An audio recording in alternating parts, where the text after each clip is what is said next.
Welcome to another informative news session on Lagos Update, where we keep you posted about happenings and developments in the city of Lagos. This week on Lagos Update, we'll bring you a catalog of ministerial briefings from the 2024 Lagos State Ministerial Briefings by some honorable commissioners, and of course, other special news of interest to Lagosians. This is TV Nigeria. You're welcome.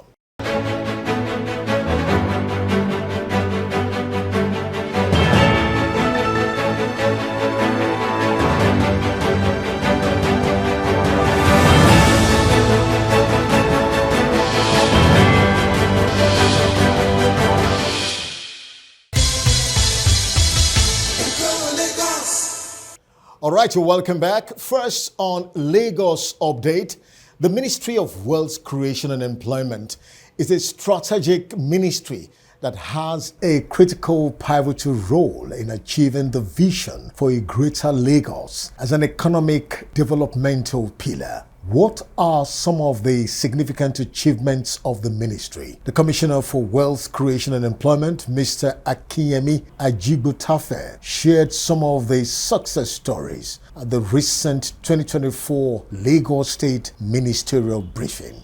Achievement of the department from May 2023 to date.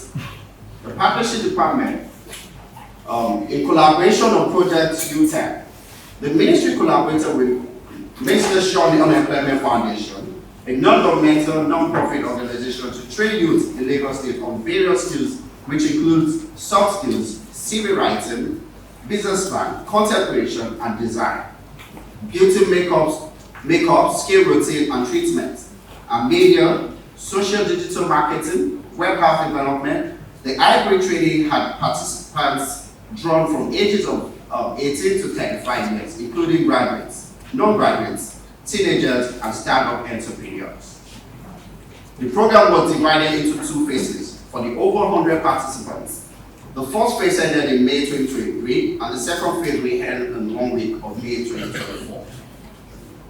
The ministry secured the collaboration with the Enterprise Development Center, EDC, of the Pan Atlantic University to train 10,000 women entrepreneurs within 24 months on the Transforming Nigerian Youth. The program was sponsored by the MasterCard Foundation. The memorandum of understanding for the commencement of the program was signed on the 19th of January 2024 by the ministry and team from Enterprise Development Center.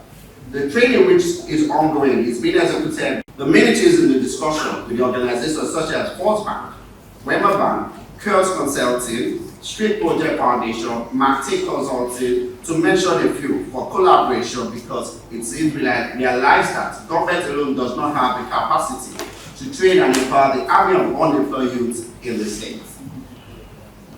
The Employment Department embarked on various initiatives which reduce unemployment by bridging the gap between the job seekers and employers.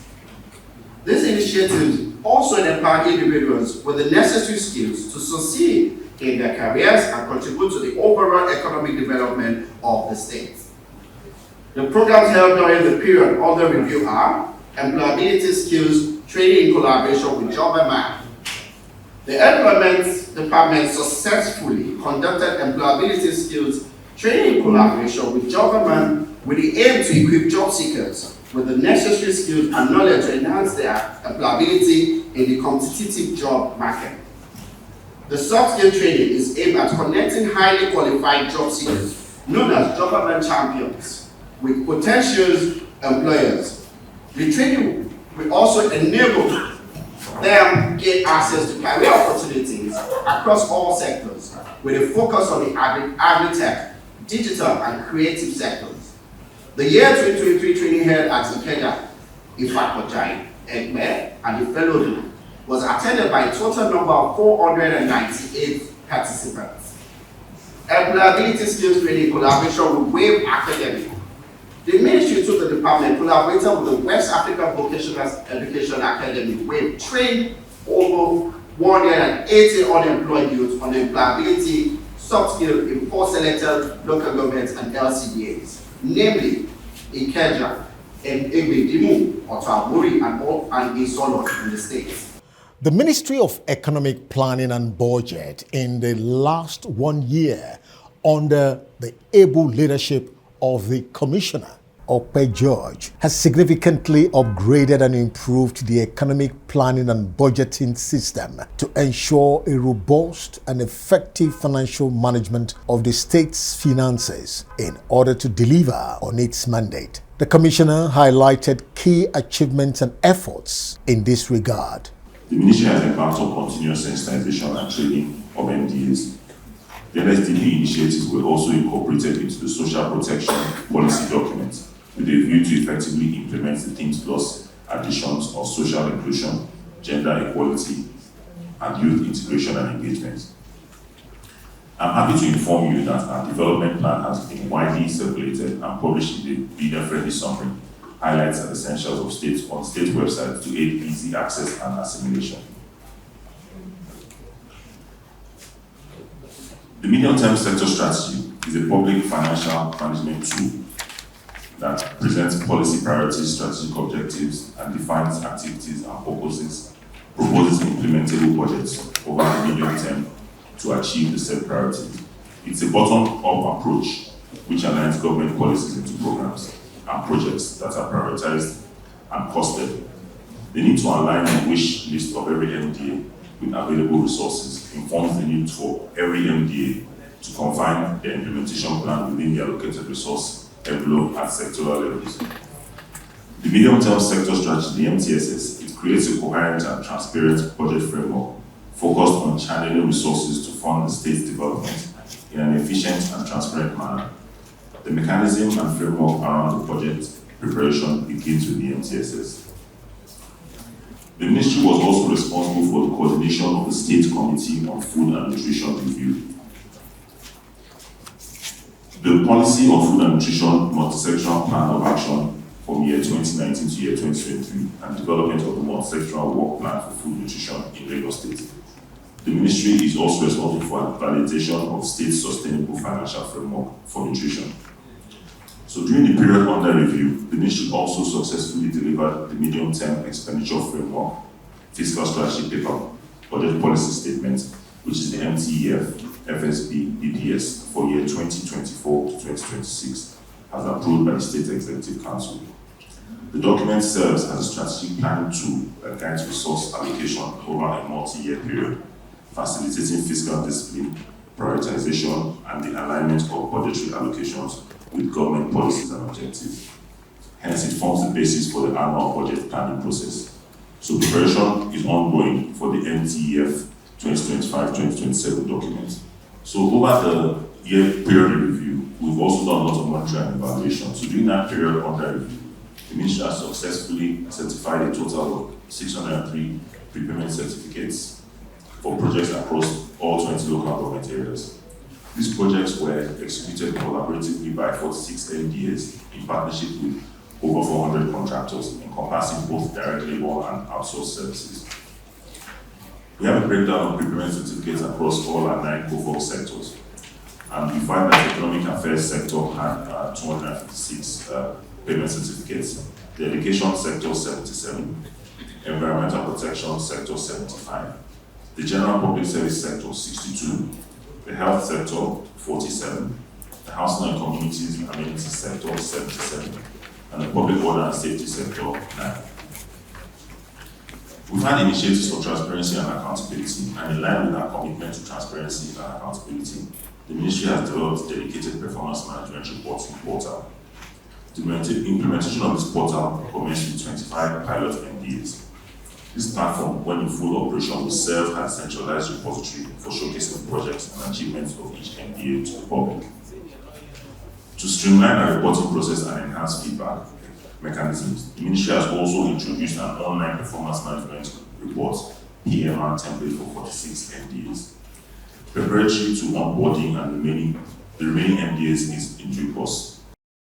And still on Lagos updates, still talking about the 2024 Lagos State Ministerial Press Briefing. The ultimate target to sustain a robust education transformation plan and to ensure qualitative education in Lagos State for the past 1 year through the Ministry of Basic and Secondary Education has been of paramount concern. In his ministerial briefing recently in Alausa Ikeja, the Commissioner for Basic and Secondary Education, Mr. Jamiu Ali Balogun, highlighted some modest achievements in his ministry in the last 1 year. Education planning and policy matters. From the onset, the education transformation plan of this administration is expected to deliver deliverables as achieved on policy sheets and address short, medium, and long-term challenges to the provision of qualitative education in Lagos State. As part of this plan, since 2019, the administration of Mr. Otedola has rigorously pursued a strategic policy of not leaving any child behind in line with the Child Rights Act. In addition to the existing 1,723 public schools in Lagos State, the ministry executed a plan to expand our capacity to absorb more students and provide access to education across the state.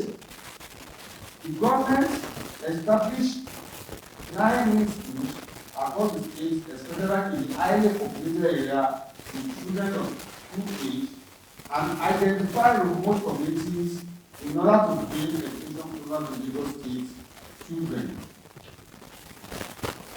The newly established schools presently has a combined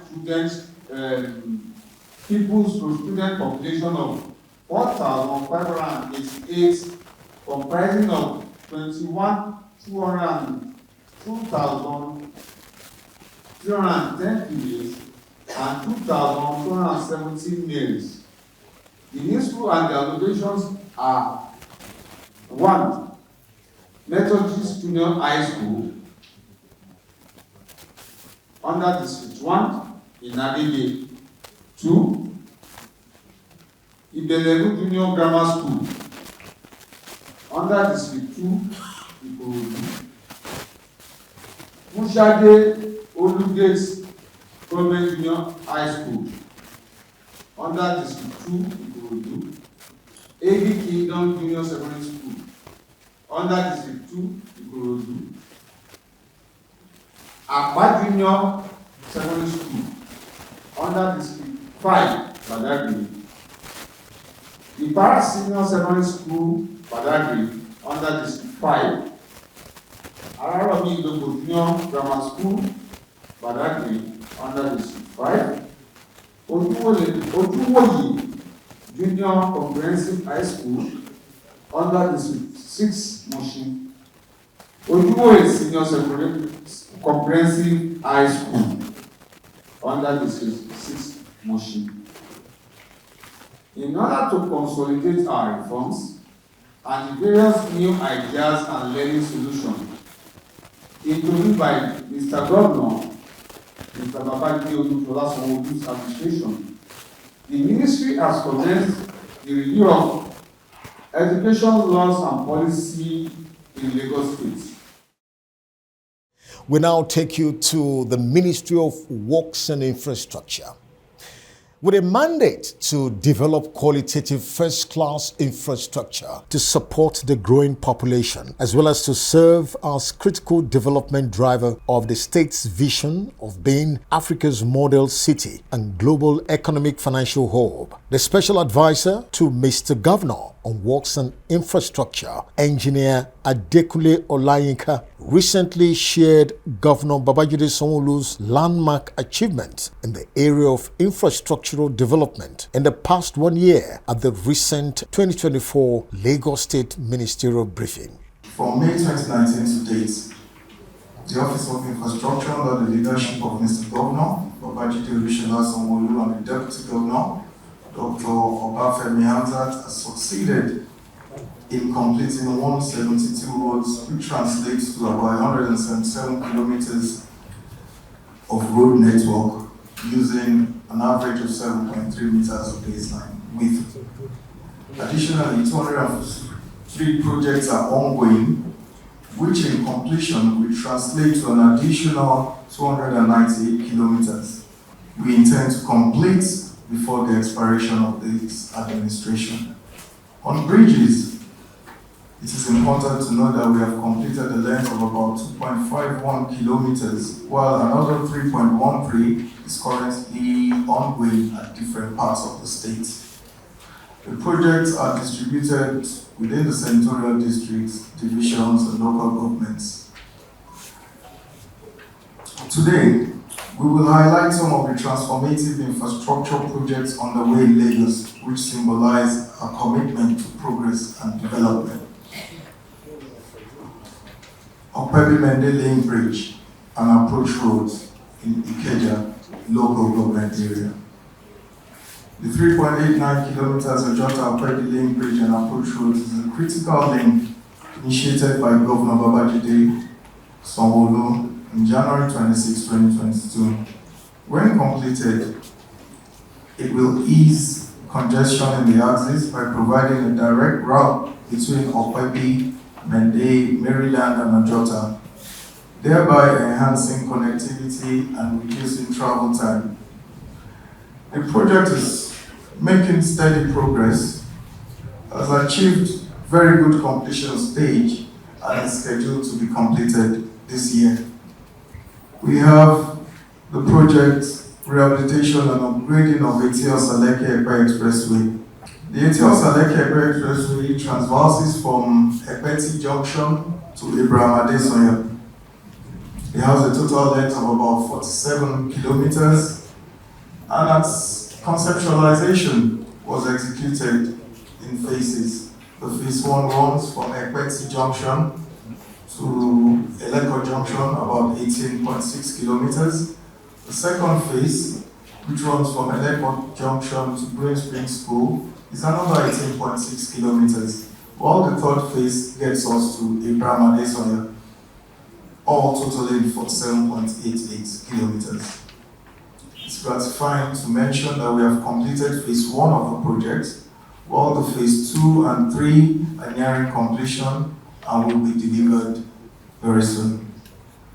It is important to note that we anticipated the volume of traffic and the axle load that will emanate from the Lekki Free Trade Zone, Dangote Refinery, proposed Lagos Airport, and other future infrastructure which informed the design of the road project to a 3-lane dual carriageway with continuous reinforced concrete pavement option.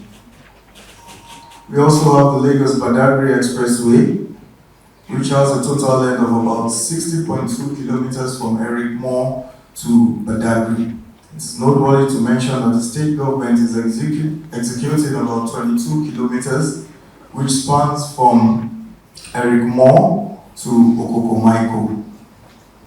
To date, the project has achieved practical completion and it will be delivered to the populace very soon. The Lagos State Ministry of Environment and Water Resources in the past 1 year has taken proactive and result-oriented policy initiatives backed up by enforcement to actualize significant achievements to make Lagos a safe and secure city-state. The Honorable Commissioner for Environment and Water Resources, Tokunbo Wahab, shared with the press the various achievements so far at the 2024 Lagos State Ministerial briefing. A careful review of the various briefings will show that with the coastal nature of the state, past and present administrations have done a lot to ensure that Lagos does not experience loss of lives and properties to the vagaries of flooding that comes with torrential rainfalls, while committing humongous resources to that issue. The ministry has strengthened its drilling enforcement and compliance departments to to be very firm but polite in ensuring due diligence concerning all drilling channels and restoring the right of ways on all our channels. The ministry has also awarded contracts for the restoration of the right of way on 6 natural drilling channels in the state. They include the right of way of System 40 and 40A, Alaba International, restoration of right of way on System 34B, Oyedepo, Iteku, Ishasi drilling channel, Ojo local government, restoration and protection of right of way on System 12D drilling channel, Omoni Ojo channel, Ojo local government, restoration and protection of right of way on System 1B, Antonioki, Alo primary channel, Kushoten local government area, restoration of right of way on System 131C, Odoirayi, Ekwe channel, and restoration of right of way on System 109, Eruwe drainage channel in Korodu. In a renewed step to ensure safety of lives of residents, the operatives of KAI are badges in line with the provisions of the Lagos State Environmental Protection Management Law 2017, renewed the enforcement of the use of pedestrian bridges. At the last count, total of 1,032 persons were arrested for crossing the highways and failure to use pedestrian bridges.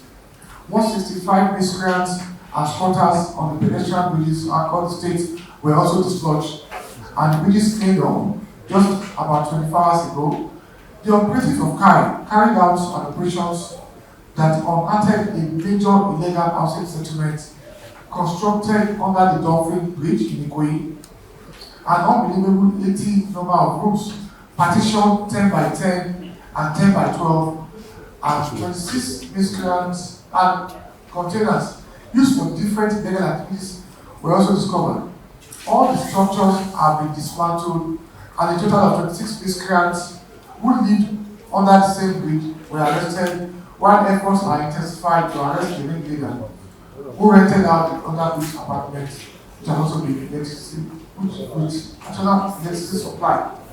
In terms of beautification and restoring the aesthetics of the Lagos environment, the Lagos State Signage and Advertising Company, LASA, has embarked on a comprehensive project to replace dilapidated street diagonal signs across Lagos State, enhancing navigability, safety, and aesthetics within the urban Lagos. And still talking about the Lagos State Ministerial briefing, the Commissioner for Agriculture, Lagos State, Abisola Olusoye, at the 2024 Lagos State Ministerial briefing, asserted that the ministry in the past 1 year has made significant success as a result of pragmatic, creative, practical and result-oriented strategic initiatives, not only to boost agricultural financing, but to increase food production, establish a robust food chain and network. In her presentation, she attested to great support from Mr. Governor, Mr. Babajide Sanwo-Olu. Mr. Babajide Olushola Sanwo-Olu has taken it upon himself as a pioneer in a lot of things to also ensure that Lagos becomes an organized food destination, which is why we broke ground back in 2022 for the logistics hub at Ekwe. In the last 1 year, there has been massive progress around that, and the plan is that by December of this year, we should be commissioning the first phase of this food hub. The food hub is supposed to serve as a fulcrum, as an area where aggregation, packaging, standardization, exporting even, that is if we even get to the export level and everything that we have there is not taken locally. You know, where it can be done in a way and manner where you know what has come in, you know where it's come from, you know how much it came in, you know how much it's going to be sold at, you know the quality, you know the quantity, you know the standards, and also you know the distributors and the retailers at the end of it. You know how all of these things work, and as such you can begin to address issues pertaining to anything related to food. The second level of this is the middle level hubs, the first of which we launched in December of last year, precisely December 18th. This is a hub at Mushin, and I believe that many of us have seen and heard a lot about the operations and what we have been able to do or showcase around just having an organized market where everyone can easily see how prices can be regulated by government. And when I say regulation, not necessarily that government is stepping in to say, this is the price you must sell at, but because we know how much these items are coming in, we know the people coming in there to sell, and we are also able to peg prices across various markets. We can't put our foot down indeed to say, no, you will not cheat the consumers. This is what the price is obtainable across, and this is what you should sell at. So we've been able to do that successfully in the last 3.5 months, going to 4. We have been operating at Mushi now, giving discounts by Mr. Babajide Olushola. So we kicked off with a 10% discount, and at the launch of the Onitsha Eco-Food Initiative, we moved on to 25% discount. But so far, so good. We've seen that this is indeed a success, and we'll continue to push for more. At the same time, Mr. Governor had also announced the construction of 7 additional hubs, some of which have kick-started. So we have the hub at Agege Pen Cinema area. Construction is ongoing. At Abijo, along the Lekki-Ekpe Expressway, construction is ongoing.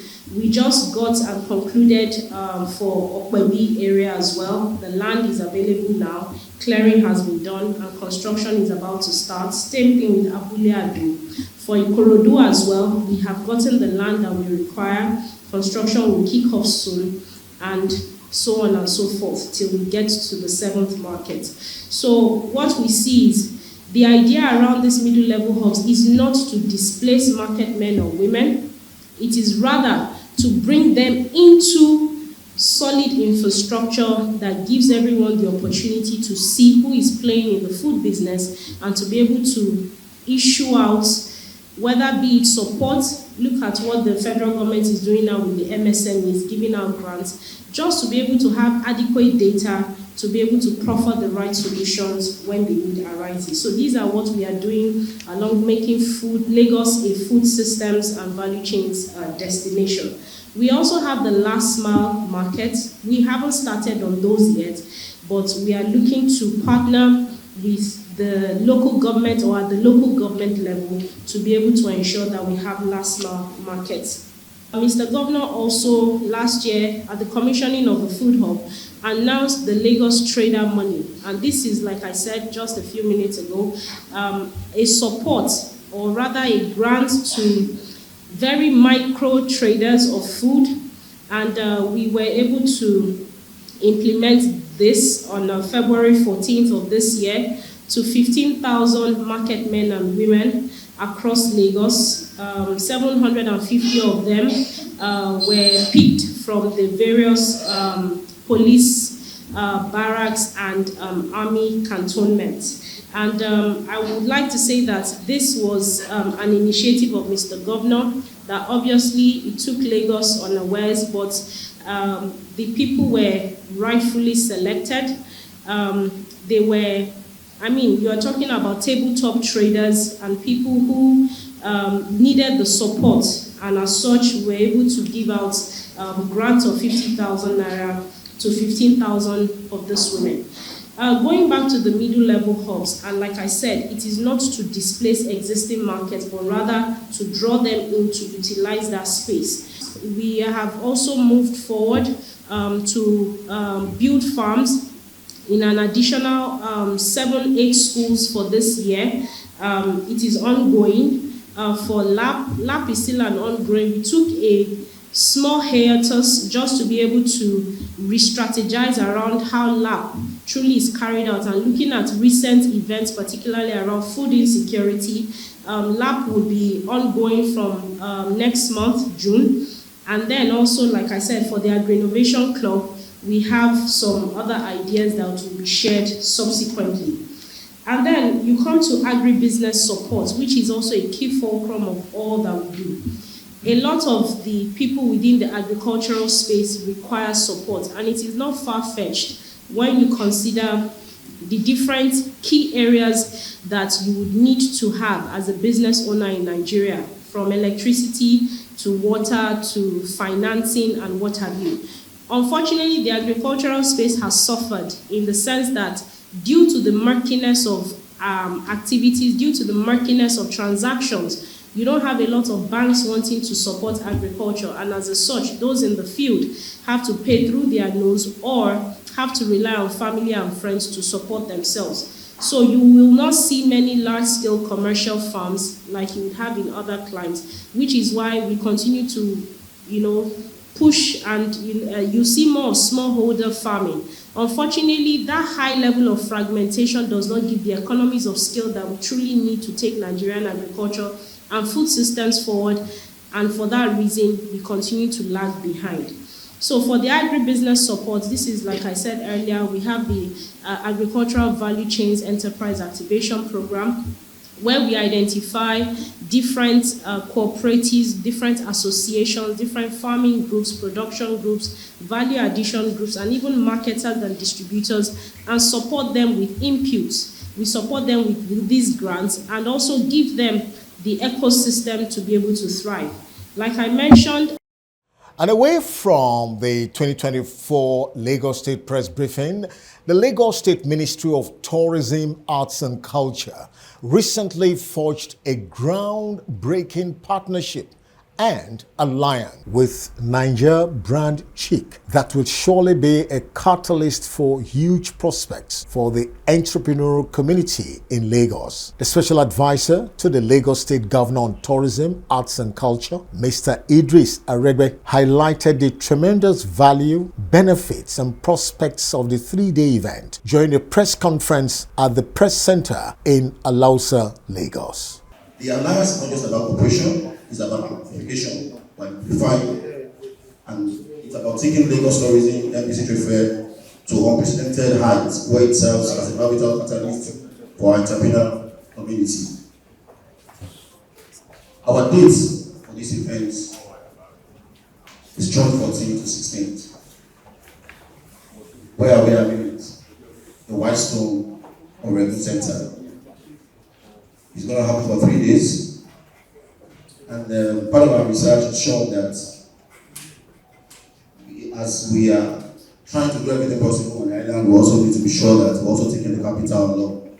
And that's the more reason why we're also taking the faith to make sure that the mainland island will continue to complement and compete with each other at all time. Under the visionary leadership of Mr. Governor Otedola and steadfast support of Lagos State Ministry of Tourism, Arts and Culture, we aim for nothing short of excellence.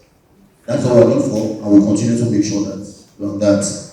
I know there's been a lot of trade fair. Like I said, we're not here to compete, but to complement and also support. And if you ask me what is our target is to put Lagos on the global map. It's a 3-day journey, and we're looking at nothing less than our target of 5 billion transactions. I know it's not easy to ask, but I know the people I have on the table here with me, with the media, and with an intention that is right, which is to make sure that we support the ordinary man who has a beautiful ambition in Lagos to grow their business. I want to believe that we'll get a support as well to make sure that we'll do the right thing. This year fair will be a convergence of diverse sector. So we're looking at different aspects. Like I said, it's about hospitality, it's about the mega trade fair. So we're going to be looking at lifestyle and home fashion. We're going to be looking at personal care, service and innovation, art and crafts, adventure and recreation, travel and hospitality, and cultural and educational attractions. This is Lagos. You would also believe me that Lagos is really growing, and Lagos tourism will continue to make sure that we play our parts and we make our government proud. The fair will provide an unparalleled platform for vendors and entrepreneurs to show their offering connect with a wider audience and contribute to the vibrant economic landscape of Lagos. The Lagos State Ministry of Tourism and Culture stands firm in its mission to nurture our cultural heritage, promote artistic endeavor, and propel tourism sector forward as a cornerstone for economic development. Together, let's embark on this transformative journey. Together, a brighter, more prosperous future of Lagos State. Together, we can continue to put Lagos on the map, and that's the reason why we're here today. We need your support. We are ready on this journey, and by the time we're done on the 16th, Lagosians, Nigerians, and Africans will be proud of our results. And that's the picture on Lagos Update this week.